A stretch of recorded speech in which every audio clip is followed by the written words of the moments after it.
সিলেটের পর মৌলভীবাজারে নির্বাচনী সমাবেশ করেছেন বিএনপির চেয়ারম্যান তারেক রহমান। সেখানকার পরিস্থিতি জানাবেন সহকর্মী তুহিনুর রশিদ। তো রশিদ, সিলেটের পরে তো মৌলভীবাজার সমাবেশ করেছেন, সেখানেও নিশ্চয়ই সিলেটের মতো লক্ষ লক্ষ মানুষের জনসমাগম হয়েছে। তো সেখানকার সাধারণ মানুষটা তাকে পেয়ে, তাকে কাছ থেকে দেখে কি বলছেন?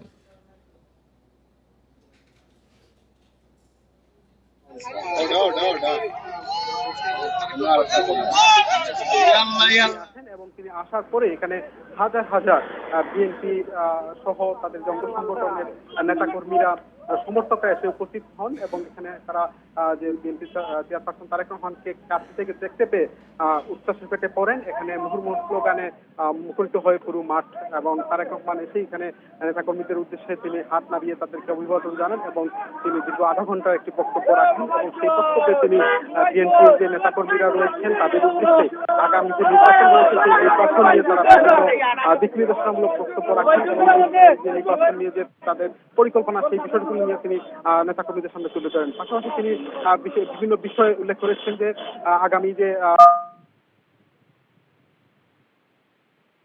জানিয়েছেন যে এখানে যে বিষয় তিনি তুলে ধরেছেন তার মধ্যে যে বেকার সমস্যা দূরীকরণের জন্য তিনি বলছেন যে বেকারত্ব সমস্যা সমাধানের জন্য তারা উদ্যোগ নেবেন। পাশাপাশি যে ফ্যামিলি কার্ড এবং আপনি জানেন যে মৌলভীবাজার চা বাগান অধ্যুষিত এলাকা এবং চা বাগানের যে শ্রমিকরা রয়েছেন, এই শ্রমিকরা নারী শ্রমিকরা রয়েছেন, তাদের উদ্দেশ্যে তিনি বক্তব্য রাখেন, তাদেরকে যে কার্ড দেওয়ার ব্যবস্থা তিনি করবেন এমনটি জানিয়েছেন। পাশাপাশি তিনি বলেছেন যে কৃষকদের উদ্দেশ্যে তিনি বলেছেন যে কৃষকদের যে সমস্যাগুলি সেগুলি দূর করার জন্য তার পরিকল্পনা রয়েছে এবং কৃষি কার্ড সেগুলি তিনি বিতরণের উদ্যোগ গ্রহণ করবেন। অর্থাৎ তার একটি যে পরিকল্পনা, অর্থাৎ যে তাদের আগামী বাংলাদেশ ভাবনা নিয়ে তিনি তার পরিকল্পনাগুলি তুলে ধরেন এবং এখানে নেতাকর্মীদের উদ্দেশ্যে আগামী যে নির্বাচন সেই নির্বাচনে ধানের শীষকে যে অর্থাৎ বিএনপিকে জয় লাভ করার জন্য তিনি সবাইকে আহ্বান জানিয়েছেন। এবং আপনি জানেন যে মৌলভীবাজার 4টি আসন রয়েছেন এবং এই 4টি আসনের যে বিএনপি মনোনীত 4জন প্রার্থী রয়েছেন সেই প্রার্থীদেরকে তিনি পরিচয় করিয়ে দেন এবং তাদের এই মনোনীত 4জন প্রার্থীকে সবাইকে ভোট দিয়ে জয়যুক্ত করার জন্য তিনি সবাইকে আহ্বান জানিয়েছেন। এবং সব মিলিয়ে এখানে মৌলভীবাজারের যে